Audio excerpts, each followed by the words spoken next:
the reason why you use something like Django or Flask or whatever is because Python is kind of a generic language, and like PHP that comes pre-built with stuff for server side.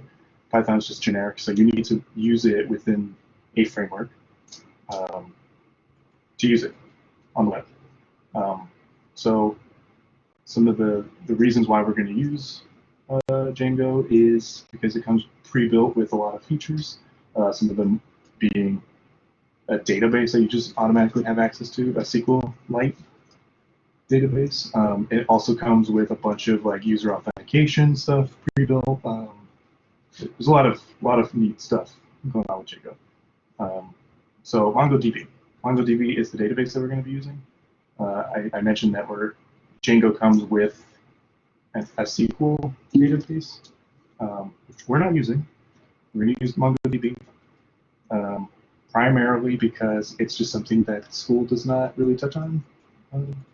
Yeah, so one of the features of MongoDB is that it's a NoSQL database, which we will explain in a minute. So the difference between an SQL database and a NoSQL database. SQL databases use the relational model. They're kind of like very structured and kind of strict. You know, they use tables and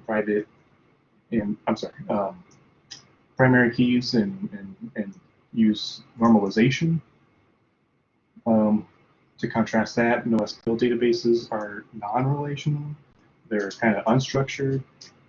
They are very easy to use and manage, unlike kind of a SQL database or relational database. And yeah, so we're going to just practice with that. So Django 101. So just to go over some some tools. So we have Pip Virtual Engine and Pip Env. So Pip is Python's package manager, and what that means is you use Pip to install packages and stuff for your project, your Python project. Virtual Env is a tool that you use to create virtual environments. And what a virtual environment is an environment where the dependencies for a given project are kind of contained. The reason why you use a virtual environment is to kind of prevent conflicts in installing projects, well, between projects. So, like for example, you would use a virtual environment when you have different projects that, like for example, you have one project that uses Django 2, right? And then another project that uses Django 3. Well, you kind of use the virtual environments to prevent any kind of clashing between dependencies between projects. Kind of just like keeping them in their own bubble. Pip Env is kind of a wrapper that it's a wrapper of both Pip and Virtual Env. So it basically comes with everything Pip does and Virtual Env. And that's what we're going to be using. So Django. Why choose Django over other frameworks like Flask? Well, I guess I just kind of went over that. But there's a huge market for Django when it comes to Python backend frameworks. Like, it's very popular. And like I said, it comes with a bunch of features and pre-built stuff. So Django, that's actually very important to bring up. Django is a connector that we're going to use, and what it does for what it's going to do for our project is actually convert the SQL statements.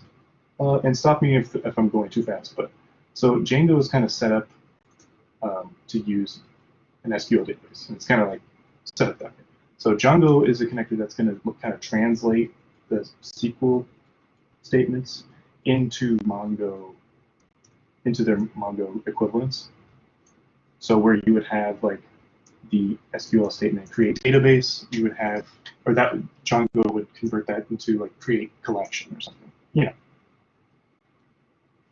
So to go over kind of the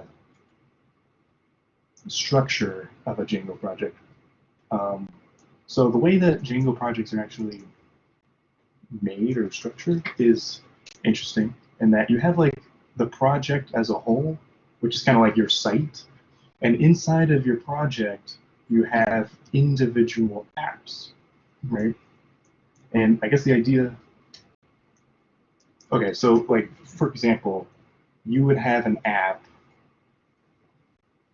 for your blog section or your storefront or messaging parts of your, each feature would be in their own app, right? And each feature would kind of exist within the project as a whole or the website. And I guess the idea behind that is like if you kind of really like the way you've developed like your storefront app, theoretically you could just dump that app into any other project and just do some minor configuration stuff to get it to work. So yeah, each functionality of your site is kind of like self-contained in a way, and that's pretty cool.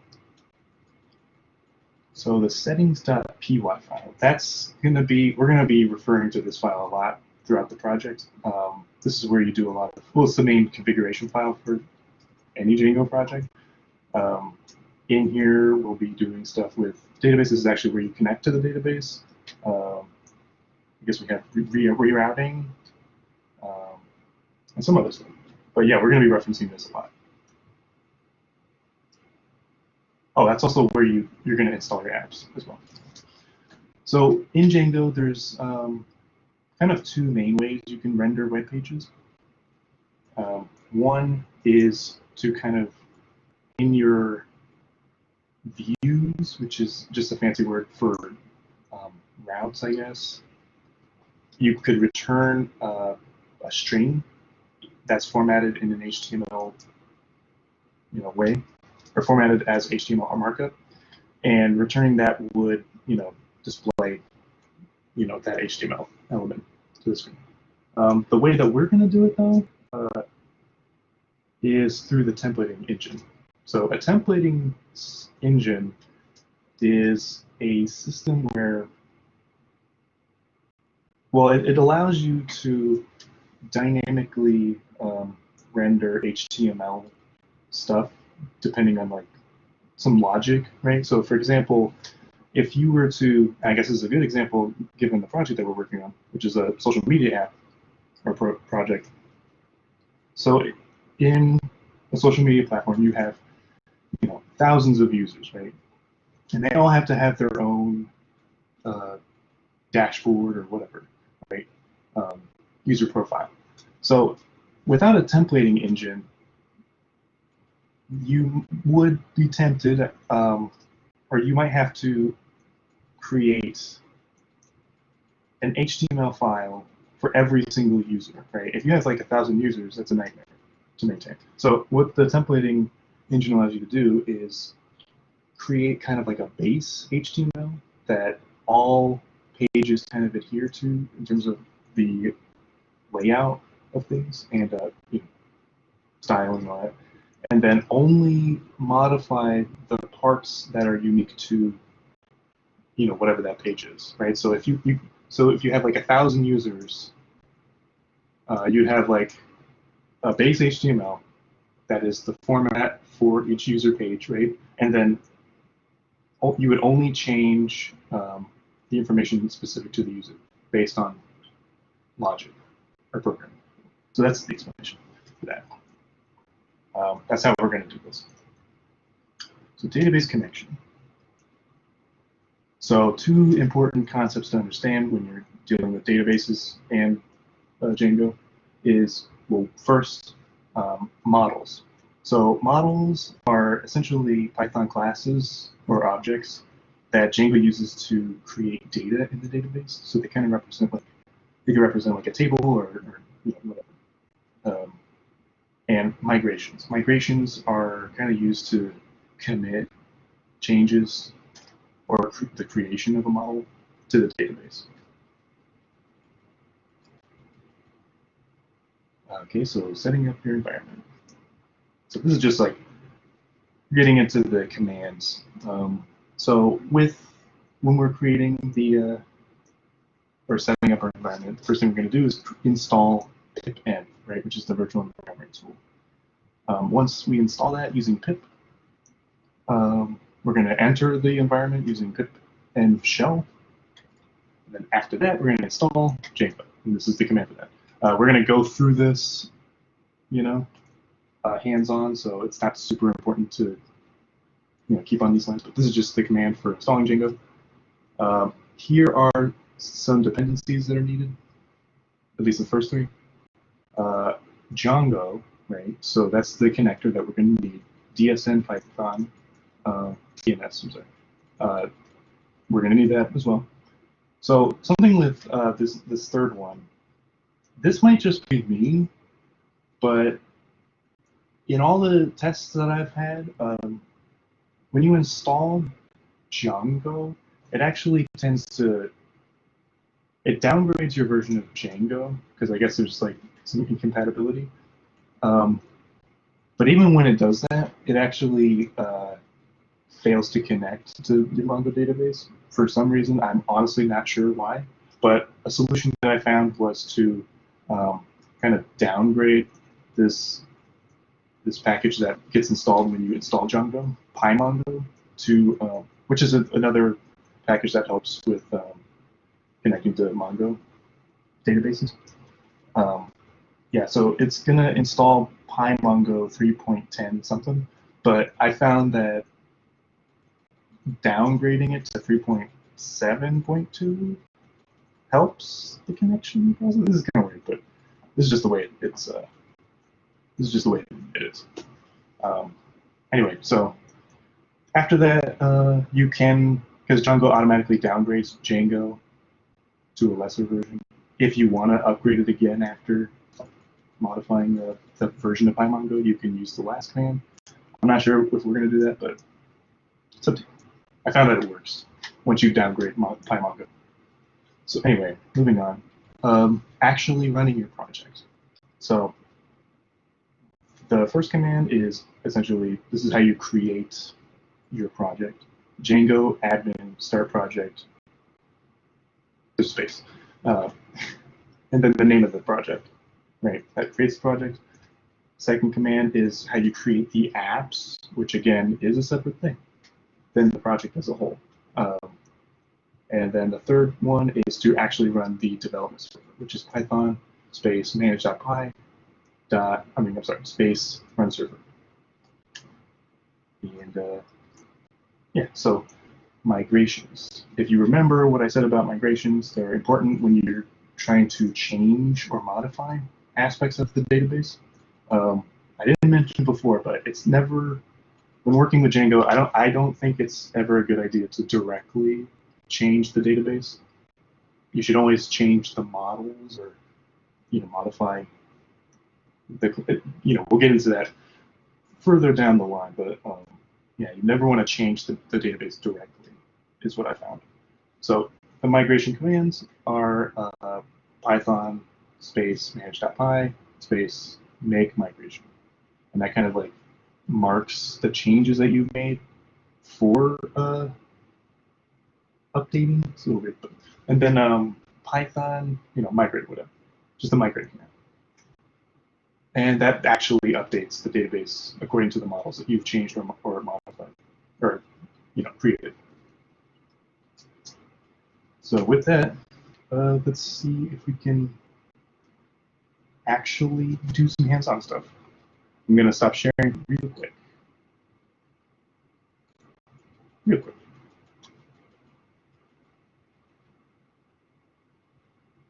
But in the meantime, does anybody have any questions?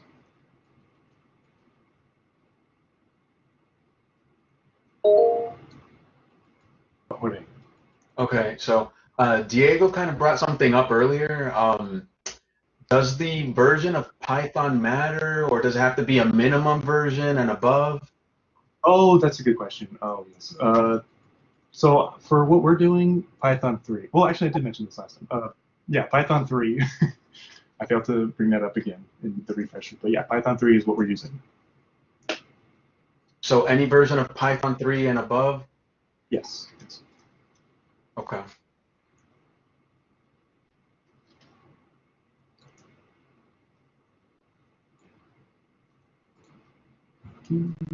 Wait, and then I actually have one more thing, Bobby. Yes. Could you pull up the slide with the what is it? It's where you had like the that little web, the apps connected to the center. I think it was the framework or something you put. Yeah.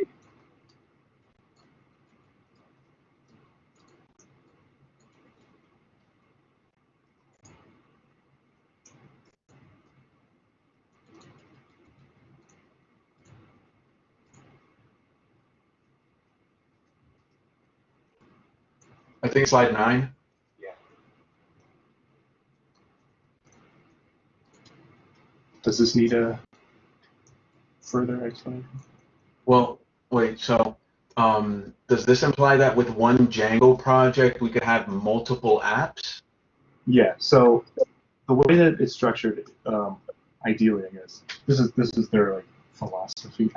But like every main feature of your Django site or whatever project will be contained in its own app, and they kind of just like communicate with each other. Does that make sense? But it's all within the same Django project. Right. Exactly. Okay. All right. Cool. I think it's cool. Yeah. It's just like the picture was implying it, but I wanted to make sure that it was that my thought was correct. So yeah, okay, cool. Interesting. So did we all kind of sign up for the Atlas, the MongoDB Atlas cloud I service? would say, can we go back, like, show everyone what they have to do? I think there's people who don't have it. Yeah, that's fine.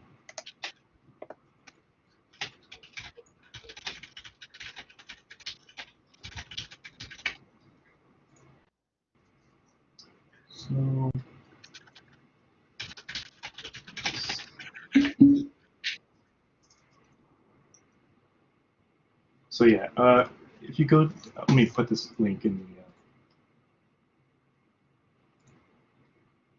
If you don't have this, I'd recommend signing up.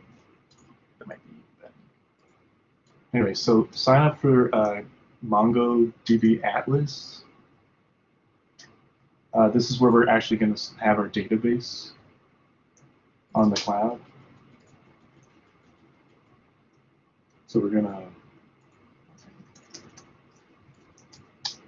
and I'm going to go through the process of setting up what is called a cluster.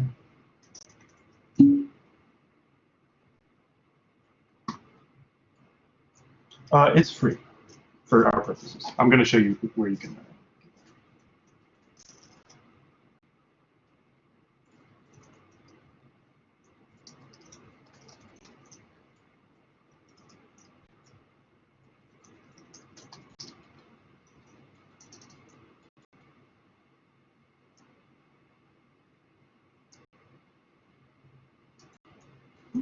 Well, okay. So, does everybody have their Atlas stuff? Are they signed up? I forgot my password. Just one more second.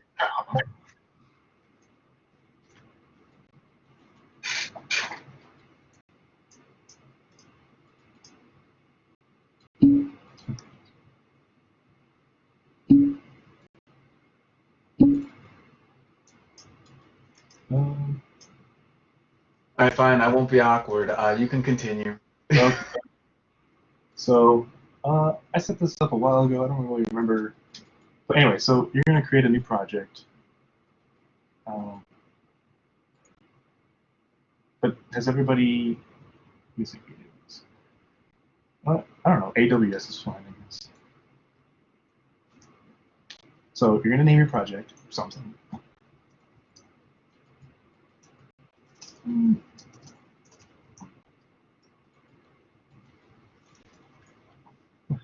That's fine.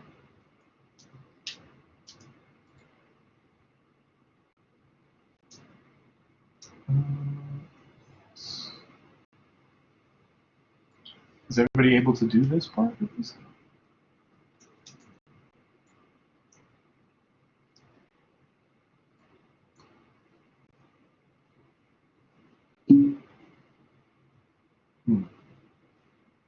So you signed up, right? Or didn't you?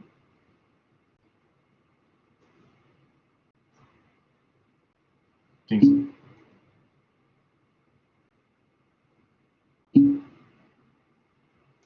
I think Kingsley said that he can see, but I see yours. So can you stop sharing for a second and then start sharing again? Maybe that's it. Okay. I can see, and I think Grace can see too. So I don't know why Kingsley can't. Yeah, me too, Grace.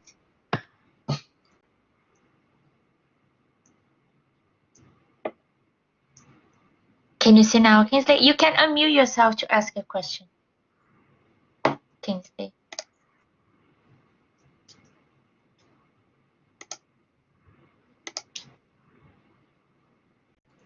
Howdy. Hi, I'm Kingsley.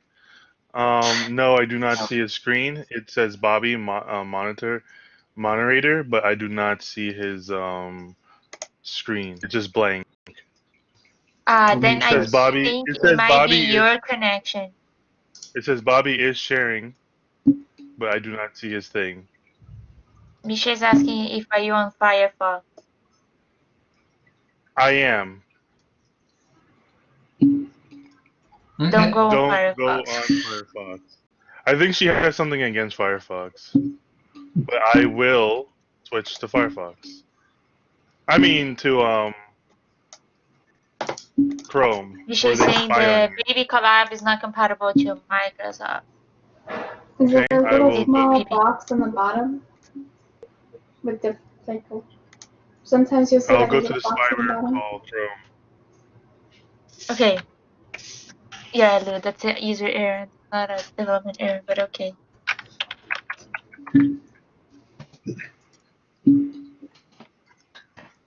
I'm so sorry. You guys can continue. I did not mean to disrupt.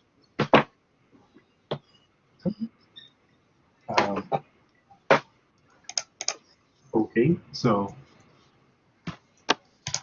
are most of us okay?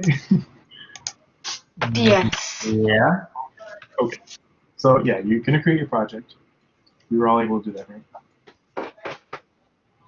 Somewhere in the dashboard, there's like a. Yes. Now, in our project, we're gonna do something called, we're gonna create a plus. In here, we're gonna do the free option because why would we pay for it? This.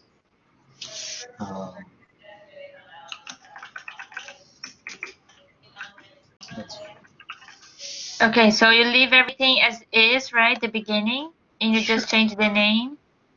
yeah.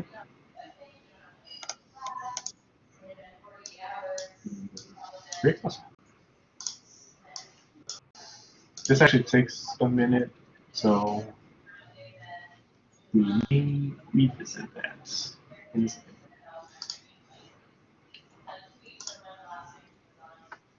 We were all able to create the cluster, right?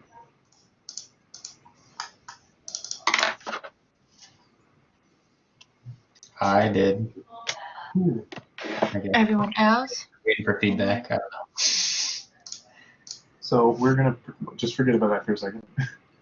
I'm using Visual Studio Code and open up my terminal, right? And what I'm going to do is create a folder. And we're going to create our Django project right now. Actually, Hold on, everyone. Bobby's using Visual Studio. Everyone has Visual Studio installed. Anyone needs a moment to install Visual Studio Code? Just a second. everybody. Yes, Lou has a question.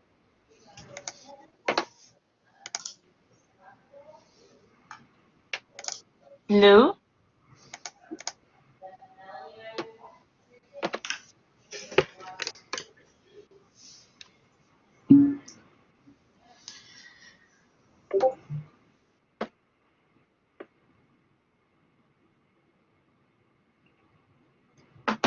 Lou is asking a question, Bobby. I don't know if you can see it. He's asking if you are. Yes, we already built a cluster, Lou. Yeah, just build the cluster.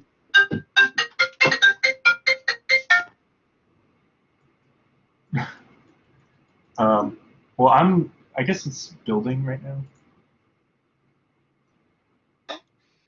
This takes a little bit of time, so I'm just Fecha minha gonna, porta. we're just gonna not do that right now. So anyway, so we're gonna go. I'm gonna navigate to the desktop in my terminal. I'm using Visual Code to do this. My Visual Studio is taking forever. Hold on. Okay. Oh. That's why I don't like this thing.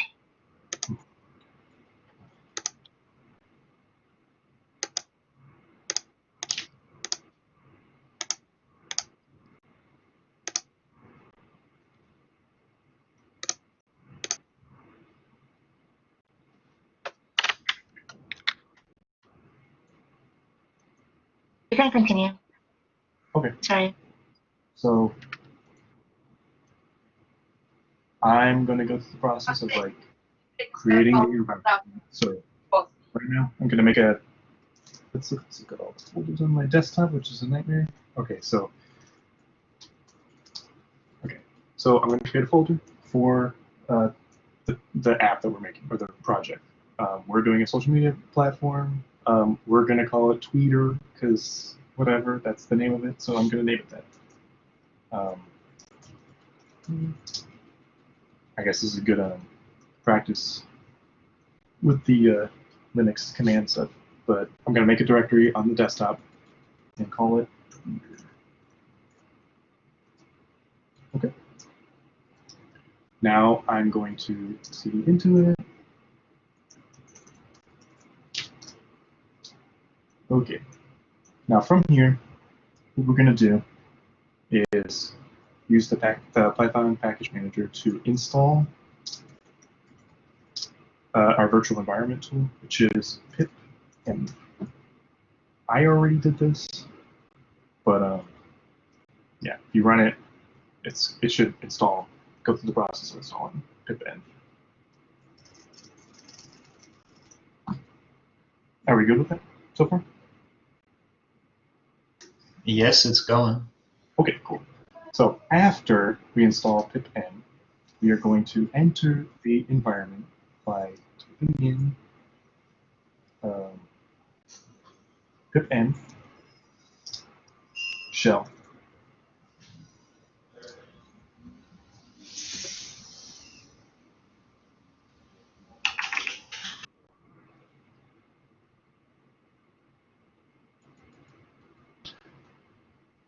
So now you should see the name of the directory.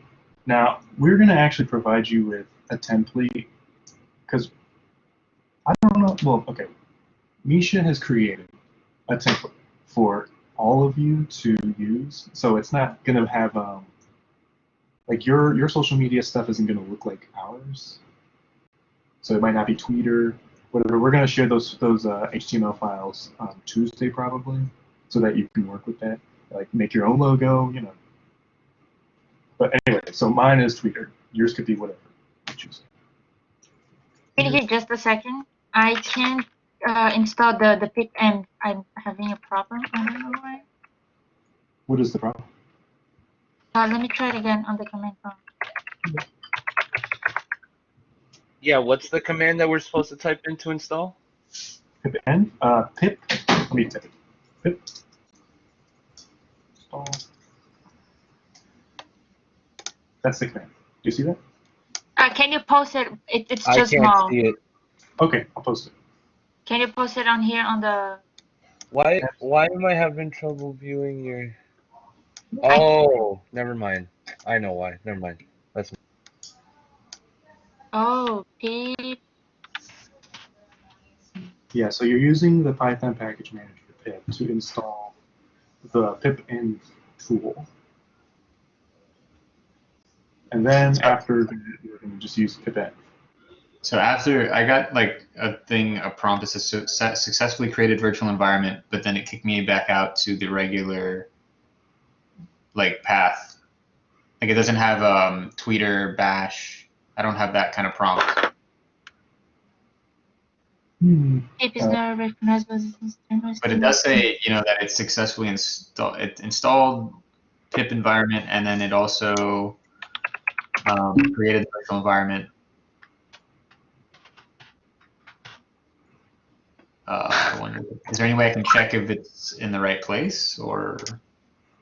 I have the same error as Kingsley. Pip is not recognizable as an internal external command. Did you guys install Python?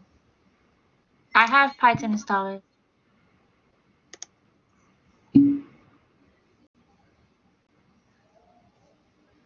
Yeah, Python installed. Okay.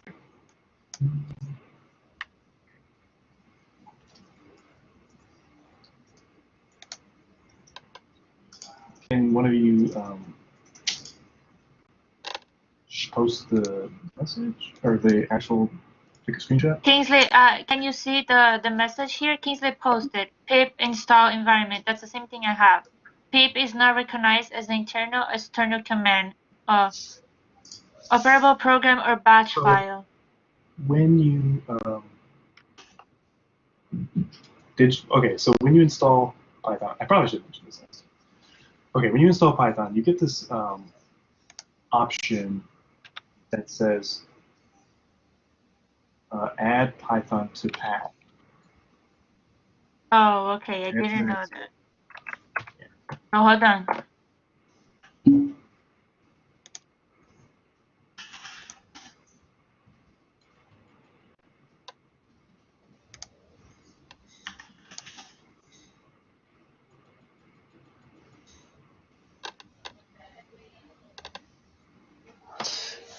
Bobby, on if I'm doing it on Windows, should it look the same as your prompt, the tweeter bash?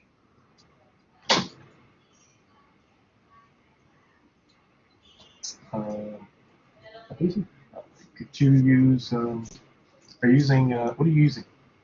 Visual Studio Code. Okay.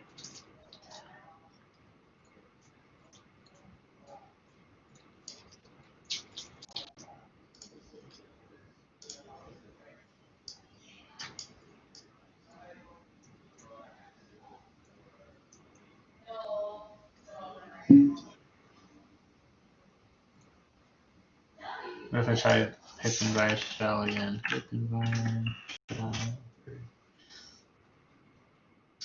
Okay, it's already activated. No action taken. Okay, so I think you're fine. Okay. Yeah, I typed in pip environment shell again, and it says it's already activated. So for those of you that don't have it working, I think it's because the Python environment variable is not added to the path. We can go over that later. Is that okay?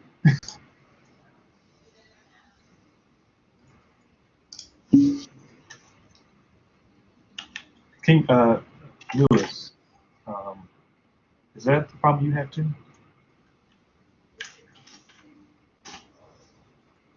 Oh, okay. Well, that's.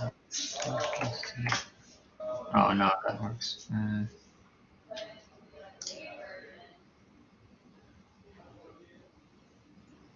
Okay. Oh no.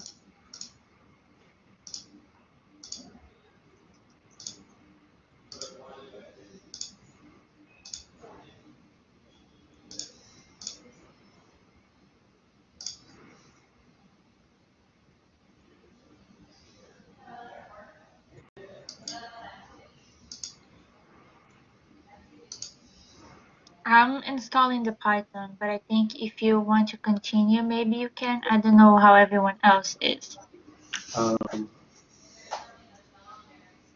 We can cover this after, I guess.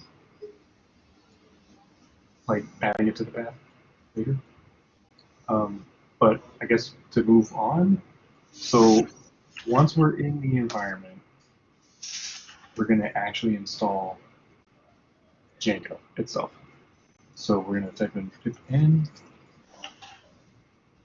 install Django to Django.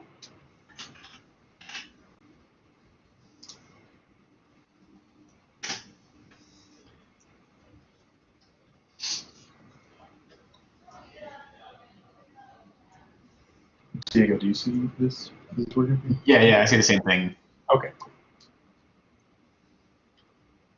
There's a way for you to make it bigger, Bobby, so people can see. Oh. Oh, there you go. Okay. Perfect.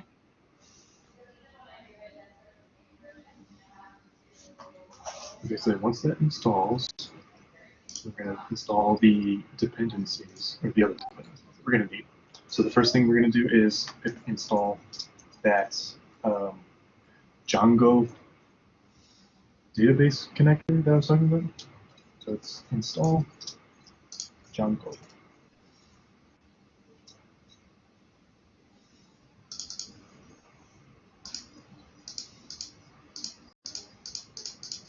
I'm also going to post, the PowerPoint will be up, and it has all the commands that you're going to need. So you can feel free to revisit all this if you can't get too far today or during this meeting.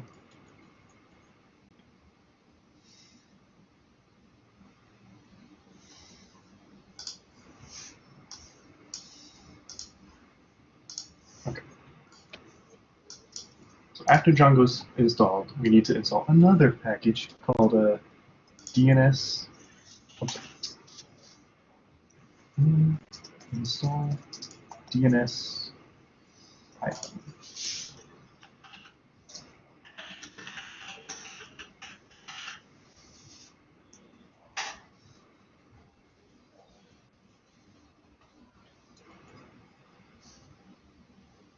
Okay, I'm going to run this command pip freeze, which just lets me see what the packages are in this one. It's just for me. The fuck? Oh, excuse me, sorry. Okay, so you notice that it says PyMon. Well, if you do pip freeze, you're going to see all the stuff that we just installed for this project so far.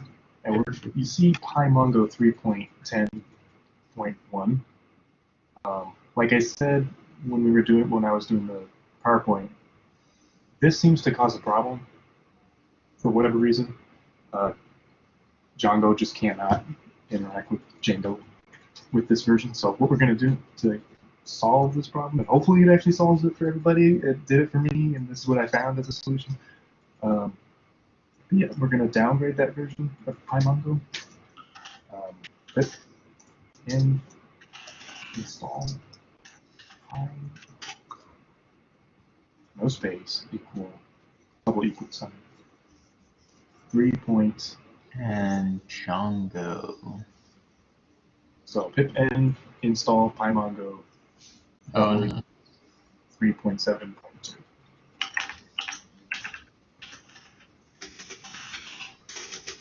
It should remove current version.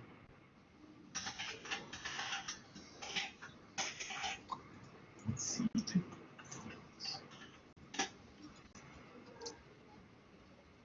Yes, okay. So now we have PyMongo 3.7.2.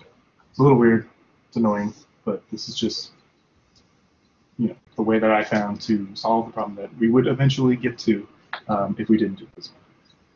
So clearing the terminal, what we're going to do now, since we have all our dependencies installed, is we're actually going to, in our tweeter or whatever folder you have, we're going to create a project. So what we can do to see all the available like Django specific commands, or there's a Django.add or -admin thing. Okay, so look at all the commands available. You just type this in, and here are all the commands that we can use using Django-admin. So to actually create the project, we're going to do Django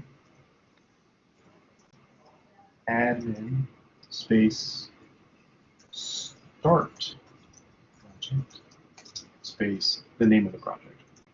And in my case, it's going to be Peter.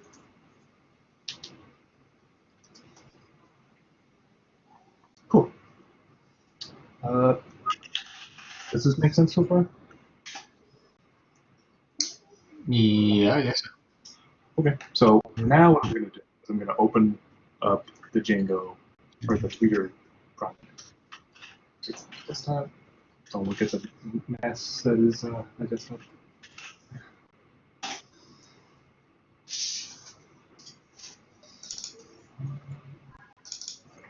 me do that again. So Okay.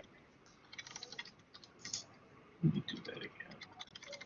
And I then mean, all I'm doing is opening up the project folder in Visual Studio. No, this is a little annoying, but what are you going to open? The manage.py? I'm going to open, I guess, Or- just follow along Tweeter and going into the folder. Settings.py. Opening up the Tweeter folder inside of the parent Tweeter folder. Django's a little annoying with some of this stuff. But yeah, so it's going to look like this. There's a lot of redundant stuff in Django, as you'll find. And open that up. This is just like the actual project folder, right? And you'll see in the root of the project folder a manage.py file. Is that what you see? Mm-hmm. Okay. So I'm going to start the new terminal. Just to, and here, see if I can put this to the side. I'm actually going to run the development server, which is basically running the project. So to do that, we type in Python manage.py and then run server. Whoops, new folder. Oh,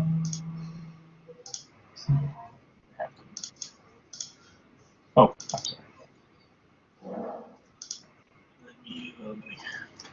Tweeter. Yeah, delete.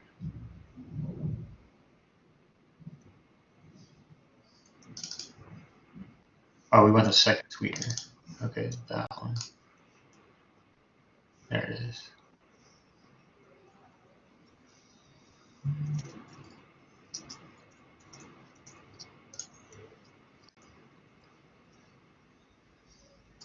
Oh.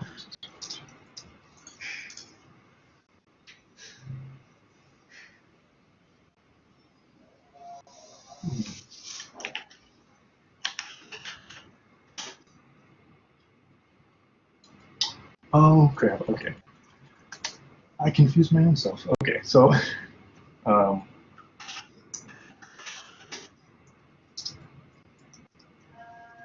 bear with me 1 second. I'm going to enter the environment again, or the virtual environment.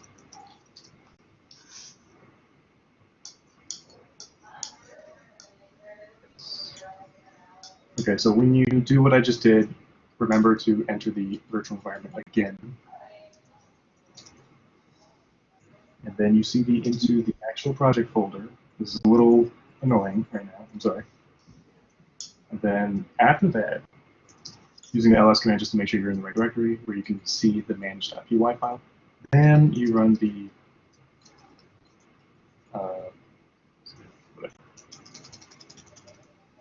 Python manage.py run server.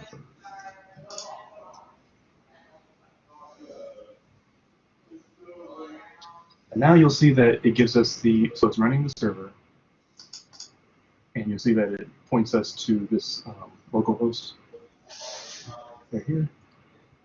If you go here,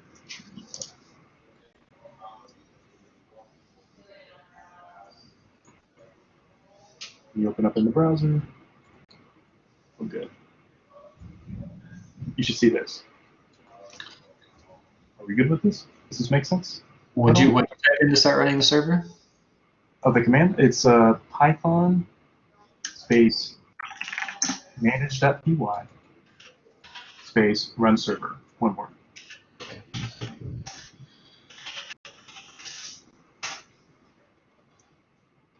No such file or directory.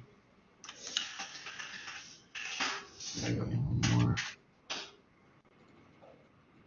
Okay.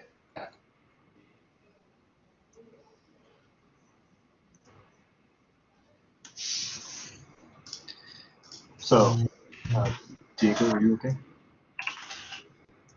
Yeah, I think so. Localhost 8000. Yep. Cool. And you see this page, the Django. Yep. Okay, cool. So, now that we have that running, kind of want to just okay,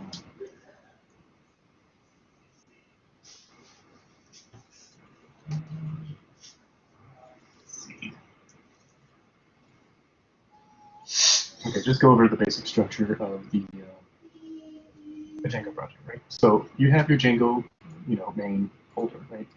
Actually, if you notice, it comes with a database SQLite 3. We're not going to use it, but just like it's cool that it comes with a database. You can just use right out of the bag. So we have our Twitter main project folder, which is what this is, right? In here, we have our settings.py file. We're going to do a lot of work in here eventually. Like I was talking about before, this is the main configuration file. So we're going to do a lot of, well, the first thing we're going to do is actually connect to our Mongo database, and we do that in here. See where you see database and then engine, whatever, all this. We're going to change this to point to our Atlas databases. So yeah, this is the main configuration file. For that, real quick, I want to just let's see something quick. Okay, so before we go on, we also have this urls.py. Now, this is incredibly important.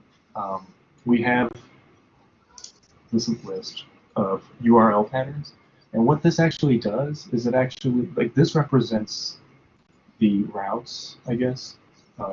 So the structure of this like path right here is you have the well, let me just show you. What this relates to is the basically what it just says what to do when the user types in the domain followed by slash and then whatever here, right? So if we go to /admin, you see that we actually have this admin page that we just have available to us. And this didn't need to be set up. It just comes with Django, and we'll be working in here. We can actually create users and things in this admin page. We'll be doing that in a second. We can't access it because there's no database really, so there's nowhere to store the username and password or any of this. But yeah, so the way this works is you have like the URL, right? And then that takes you to some location where that will be processed, and we'll get into that when we get into views. But anyway, let's skip to the connection of our database. So does everybody have or Diego, do you have your Atlas stuff ready? The cluster set up. I guess the only thing I do is hit connect, and then make a MongoDB user. Well, let me display this. Okay, so connect. Yeah, this part right here. Yeah. So add, and then you make a user. Okay. Just need your password.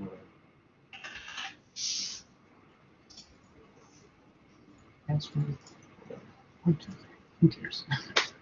Create Mongo user. It's too weak, of course.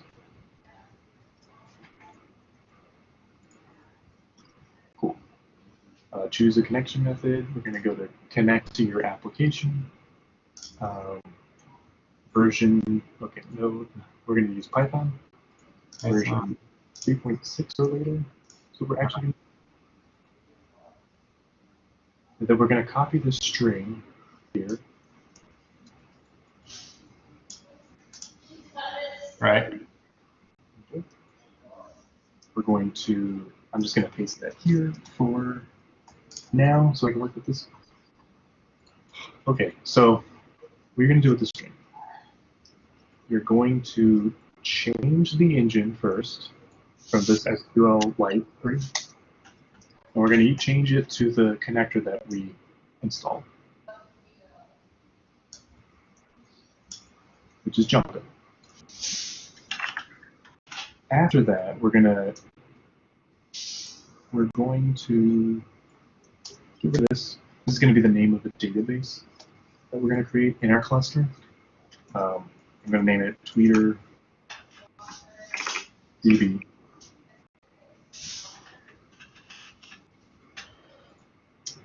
And then after that, let's see something.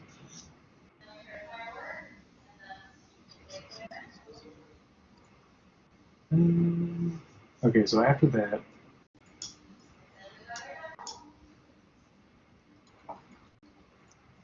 get rid of that. We're going to add another one here, and it's going to be client.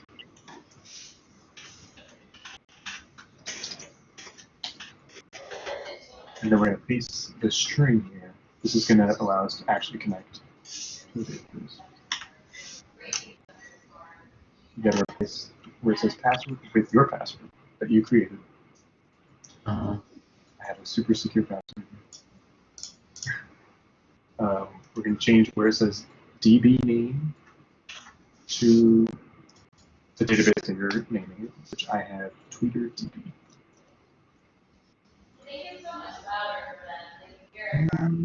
I think that's good. Can I save it?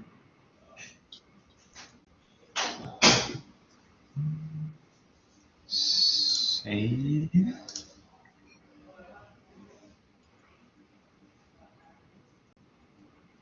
Oh, I'm sorry. Oops. Okay, one thing. Oh, I got that same error, yeah. I had this completely wrong. So what it is actually is after client, this is a new join. This is going to be a host. And then now you're going to paste it in. That's my bad. Okay, host. And paste. Oh, it has to be in quotes.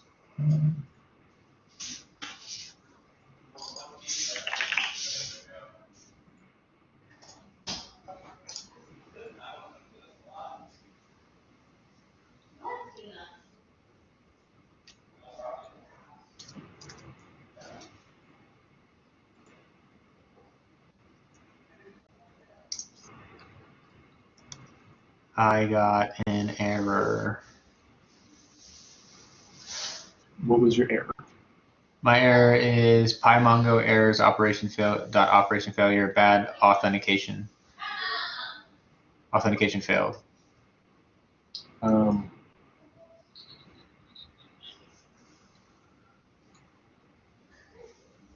DB name. I didn't replace the DB name. Yeah. DB name is the Twitter DB. Did you replace in your host string? Did you replace that? Yeah, you have to replace where it says password and DB name, and you have to change DB name to the name here. Okay. Twitter DB. Oh, I'm stupid. I didn't delete the brackets, like the little diamond brackets. That's a pretty easy mistake. So. Okay, file, save. Hey, it's working. Cool. So let's open up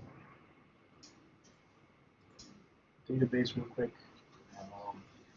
We're gonna in the cluster. We're gonna click collections, and we're gonna see that there's nothing in here.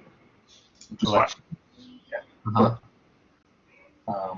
There should be nothing in there right now because we actually have to migrate everything. If you remember what that process is about. So I'm going to kill the server real quick. And then I'm going to run the command python manage .py. make migration. So it's Python space manage.py space make migration.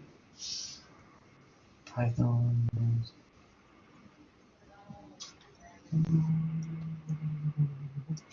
Oh, it says so yeah, you have 17 unapplied migrations. Python manage.py migrate. These things tweeted out settings.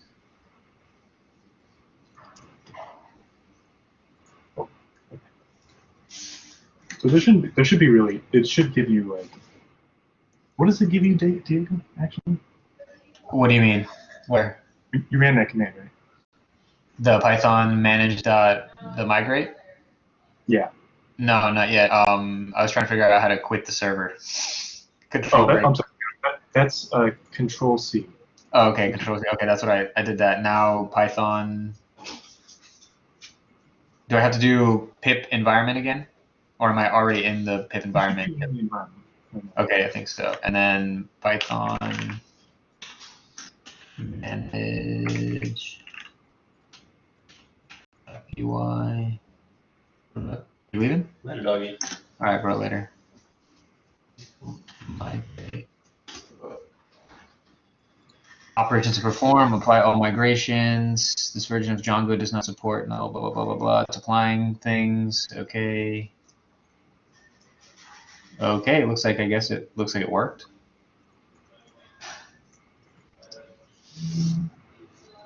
Migrations. I kind of misspoke. All right, so you did migrate, right? Yeah. Oh, make migrations. Yeah, it doesn't matter. It's going to give you that. It's going to tell you that no changes detected because you didn't do anything. You didn't change the models, so there's nothing to really do with it. But if you do if you do migrate. Huh? Should I do make migrations now? No, the process is make migrations and then migrate. But because we didn't do anything to the models, kind of the schema, if you're aware of that term, like the schema is the same. It's been unchanged. So just migrate.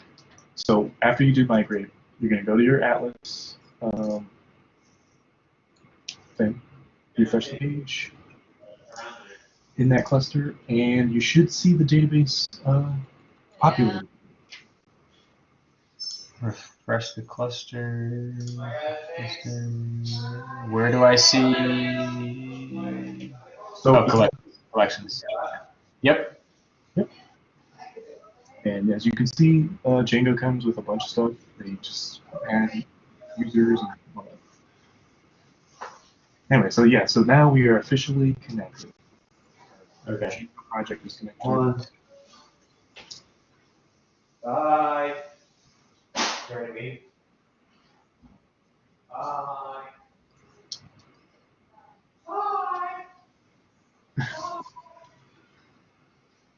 But is there any questions? Are there any questions? Bye.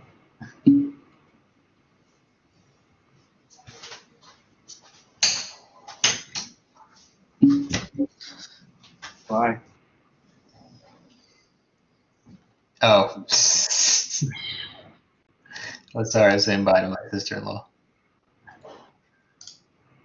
How do I what's the command of get the server running again? It is pip environment. What's your environment? It's Python. Python managed. Okay. Run server. Manage.py run server. Oh, it's called manage wrong.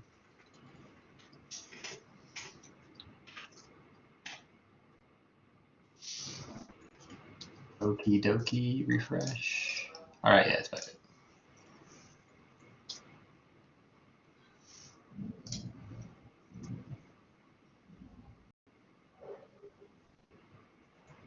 And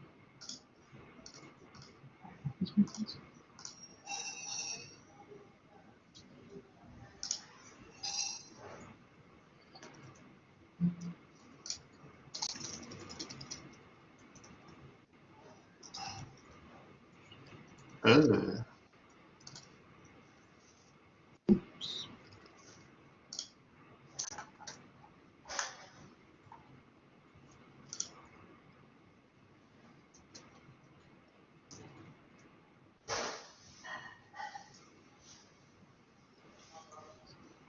Oh man, it's 12:32. Whatever.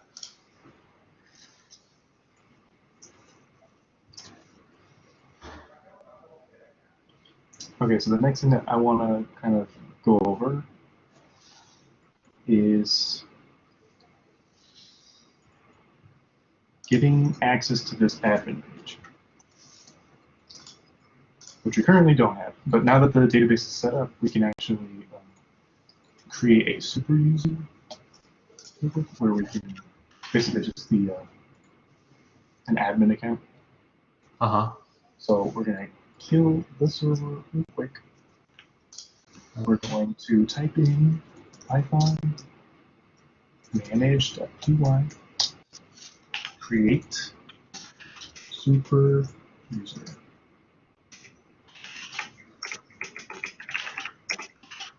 Then we're going to get an option to create a username.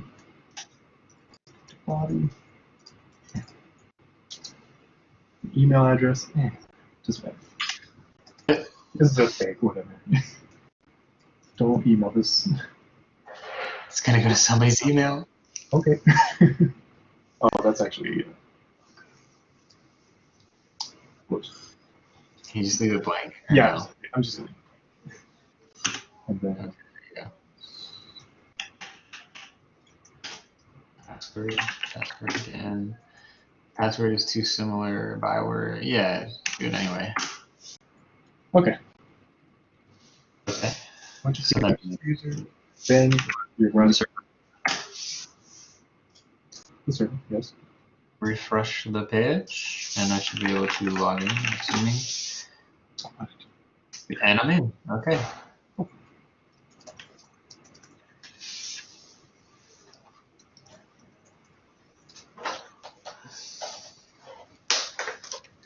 Yeah. So as you can see, Django has this full GUI backend that you just have access to. You can create users.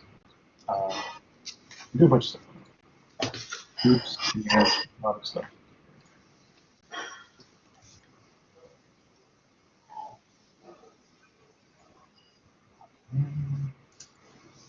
So obviously, when you create more users, you're going to have access to all those users, and it's actually being stored in the database. So if you go back to your Atlas cluster, see somewhere. Users. Yeah. Off users. Yes. Yep. Yep. And all your, you can modify the database with your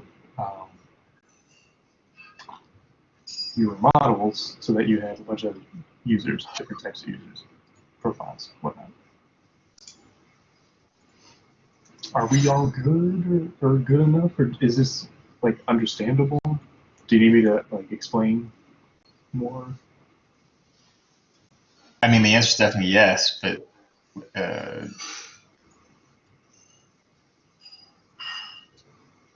I wouldn't know where to start asking for explanations necessarily. Okay. I mean, so far I was able to follow along and just everything worked, so. Okay.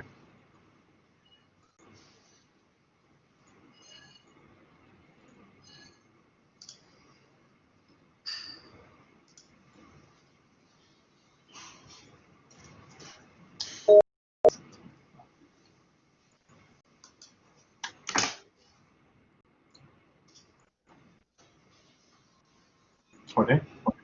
Okay. So I had to step away for Question. but Could you repeat that? I'm saying unfortunately I had to step away for a minute, but I was wondering if even before the end of the meeting, like would you be able to post the slides, like upload them to the Discord right now, because all the commands are there, so I just want to catch up with it's based on the slides. Okay, let me just do that right now.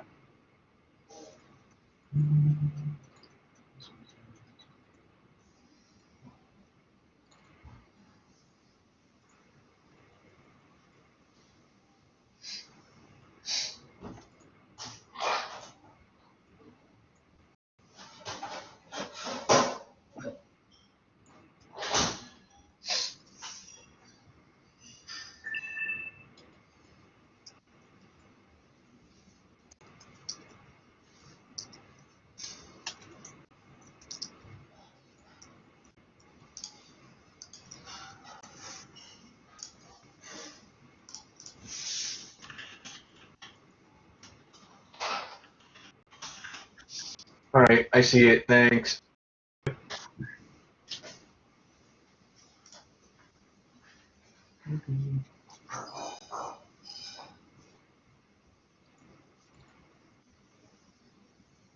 So I guess there's one last thing I kind of wanted to talk about, or demonstrate right now.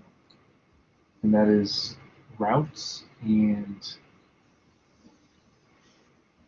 yeah, creating routes, modifying the URLs patterns list here, and then creating, well, actually before I do that, I actually want to create an app. Now, if you remember the way that Django kind of structures their projects, or has the structure of the structure of a Django project is you have the site as a whole, right?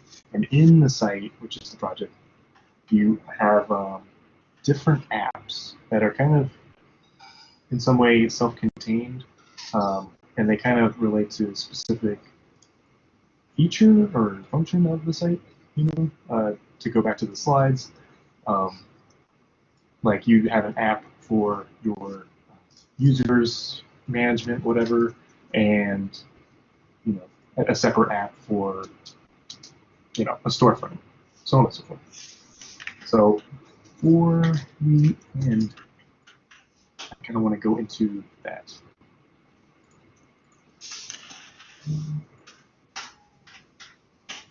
So yeah, the command for that would be the Django. Django admin start app, followed by the name of the app. So I'm going to call it users.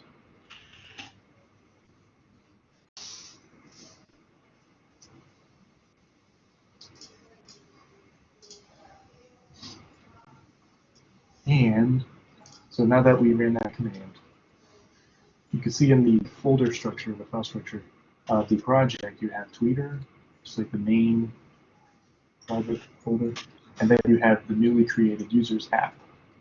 And in the users app, you have a views.py file, which is something that's unique.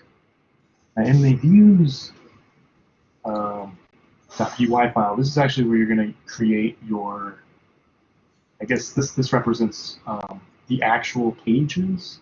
This is where you're going to actually render your templates and do all that stuff. And they're going to be in the form of Python functions. Right? So at the end of the function, they return some kind of HTML after doing some kind of processing. So does that make sense? Are we good with that? Is there any clarification? I don't know.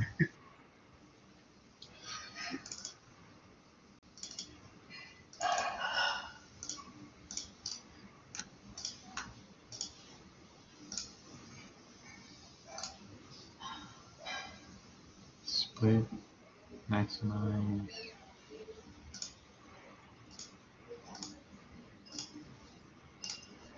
So let's just kind of start with a view, and maybe we can, explain as we go.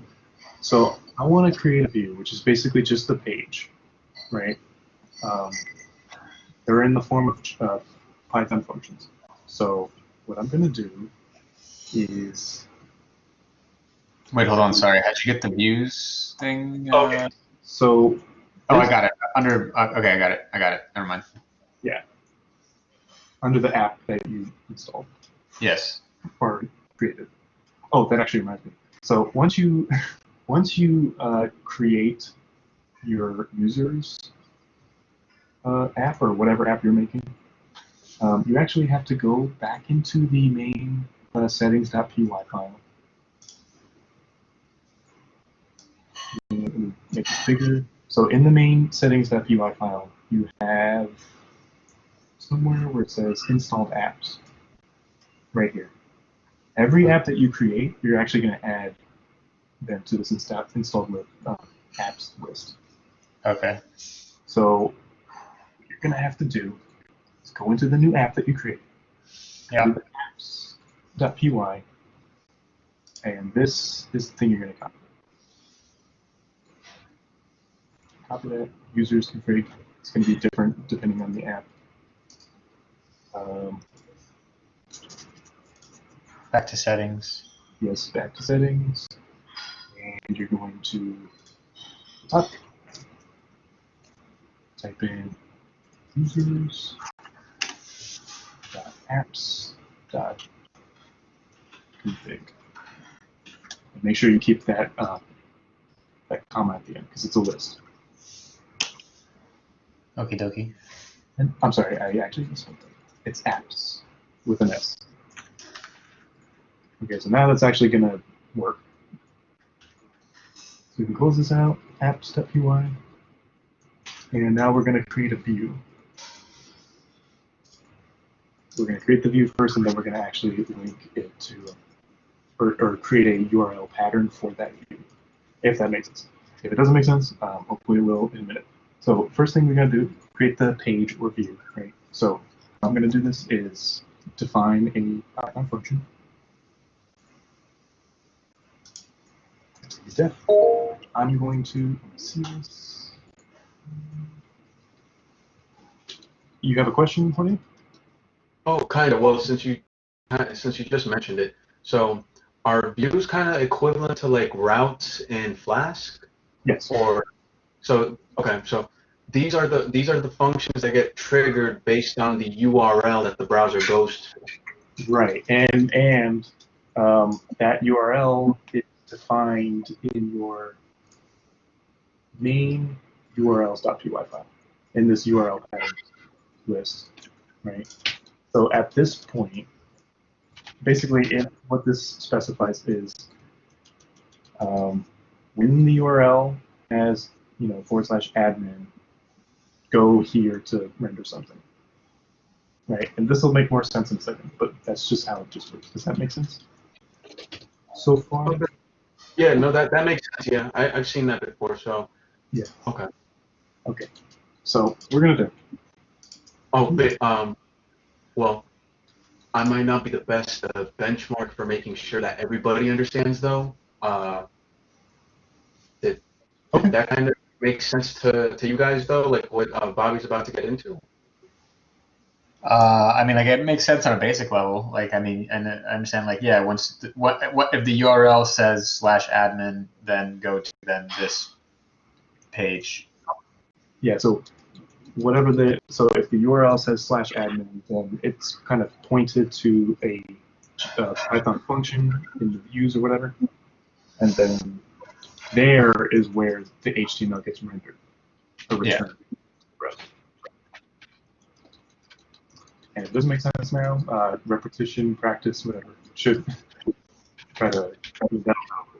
So anyway, so what I'm going to do is I'm going to define a function and name it home for no other reason other than whatever. In home. Oh, actually, okay. So you actually have to pass in a request object here. So just pass this in. And then we're going to return. And then we're going to use the render method, which is the method that actually, and you're importing it here, it's going to return something, or render some HTML.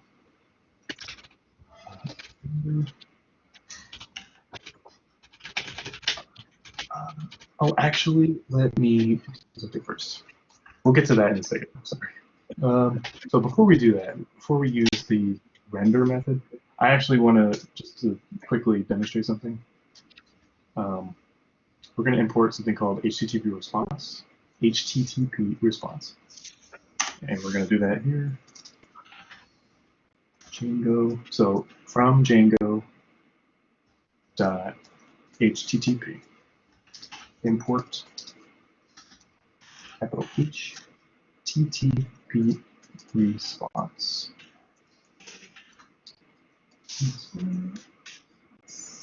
Okay. And here, we're going to return the HTTP response. And in the response, we're gonna pass in a string in the format of some HTML element. So it's gonna be, well, I'm just gonna do like an H1 or something. Yeah, okay. So what this is gonna do, once you've imported HTTP response, this module, you're going to return to the browser this string that's in the format of HTML, and the browser is going to interpret that as, you know, an HTML element. Mm-hmm.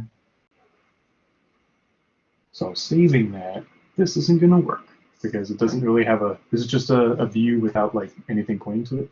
So now we're going to have to go into the URLs. Yes, the URLs. Okie dokie. What we're going to do is basically use the same kind of structure. I'm going to just copy it because why not? And I wanted to go there when it's empty. So just add the domain.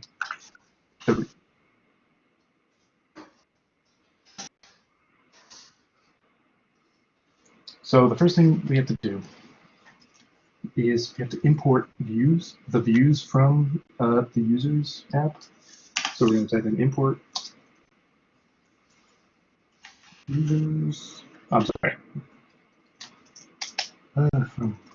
From users import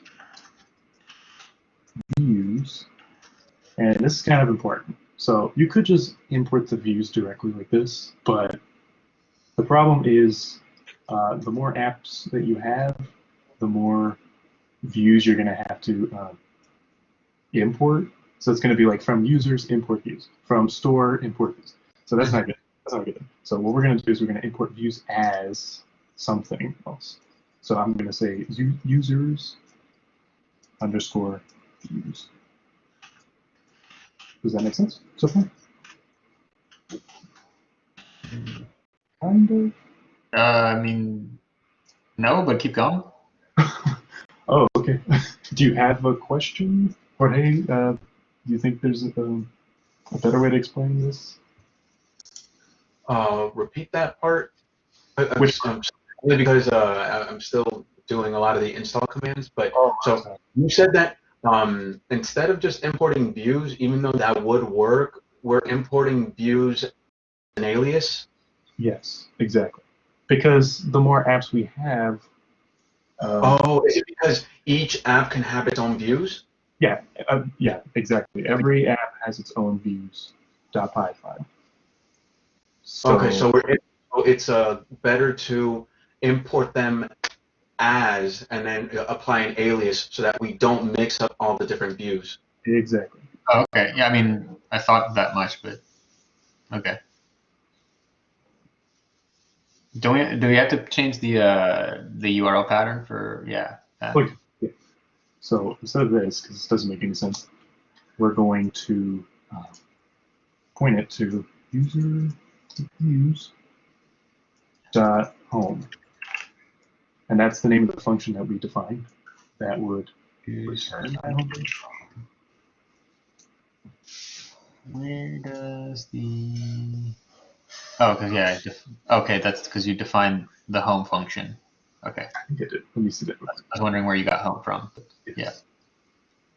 So yeah, this is the home page. So I define the function as home, and it returns this string that's in HTML.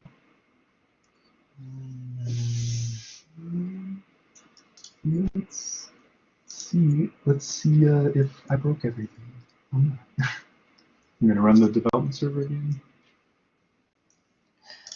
I mean, if it's running, if I just save this, and I refresh the page, should it work? Yes. All right, save, refresh, working.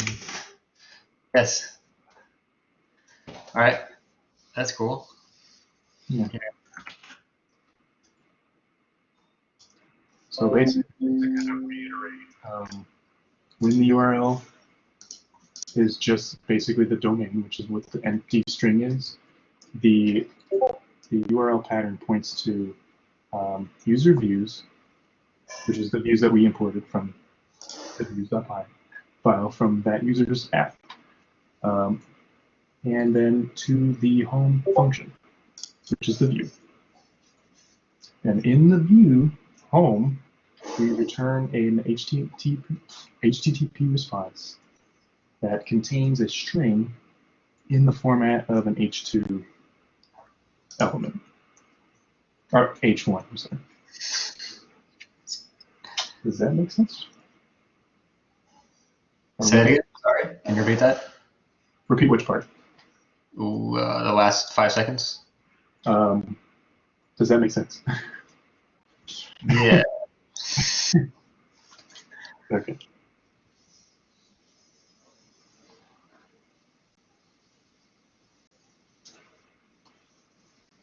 Yes.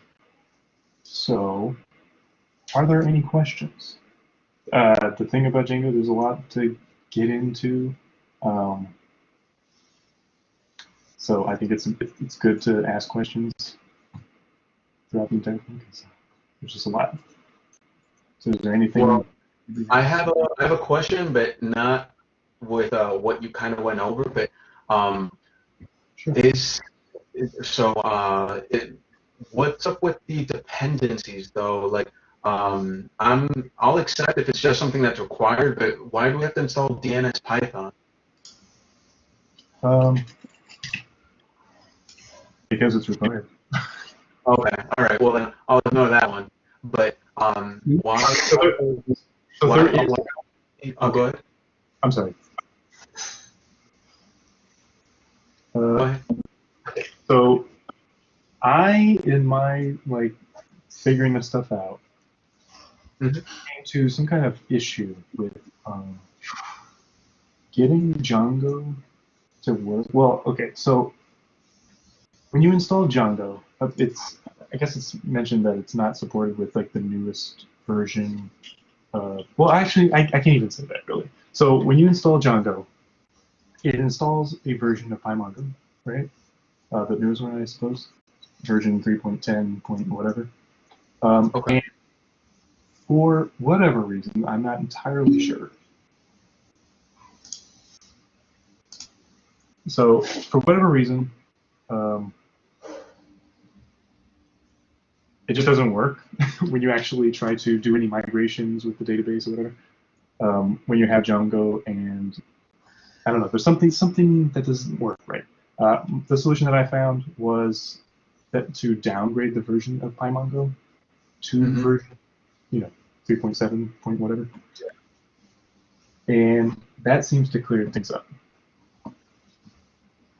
It's kind of the best answer I have right now. Oh, this is definitely almost getting into dependency hell. Because Django brings something higher up to date, then you have to downgrade something else. Yes, it is. It was kind of annoying. That's kind of, if you remember, maybe this is an opposite conversation, but it doesn't matter. I was like, should we do MongoDB? I don't know. Yeah, it was weird, but that's just the solution I found to solve the problem that we didn't get into because I, suggested to downgrade. Okay. You're right about the dependency with this. Okay, yeah, it's just I wanted to ask about that because this seems a little more convoluted than need me, but yeah, if you say Django brings a newer version of PyMongo, but that kind of breaks something, and then we have to go back and downgrade that, that explains all of that. Yeah, so what you can do actually, I think it actually does downgrade anyway. When you install Django, it downgrades Django, but after downgrading PyMongo, you can then upgrade Django, and then it should still work. Okay. It's a nightmare, but that's where I'm at. That's it. That's where we're at. Yeah, that's where we're at. You're right. You are right. Sir. Why? What the fuck?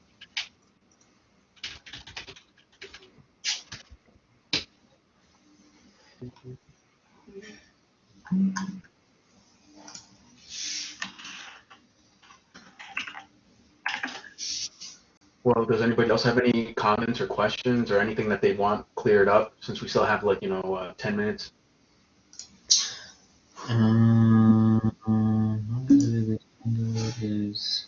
Yes, you can, Kingsley. You can definitely use Bootstrap with Django. Yeah, that actually kind of goes hand in hand with what Bobby was mentioning at the beginning of the presentation. The distinction between what's front end and what's back end.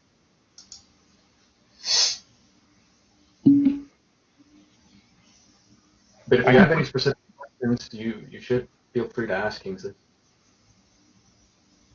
Yeah, I can actually, if you want to just, thank you, Chris.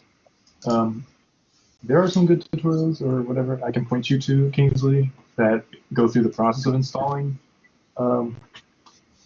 Bootstrap in your Django project.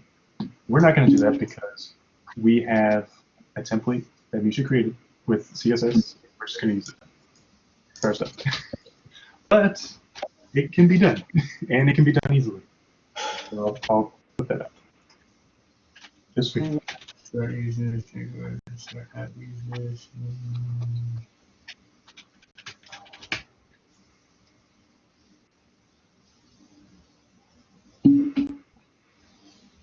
Yes, I can. And I will.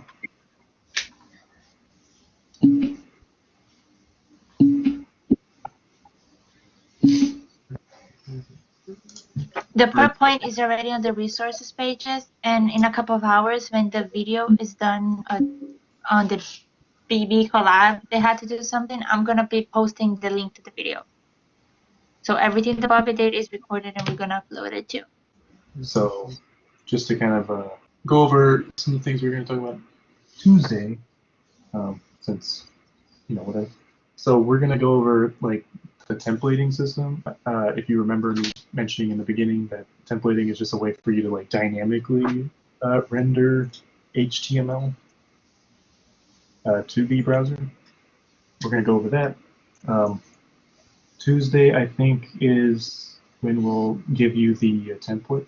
The template for the, not to be confused with the templating system, but we have the HTML for this project done in the CSS. So you'll be working ideally with us to create the social media app. So you don't have to, the point is, we don't want you to have to go through the process of creating the HTML yourself, because we're not going to do that.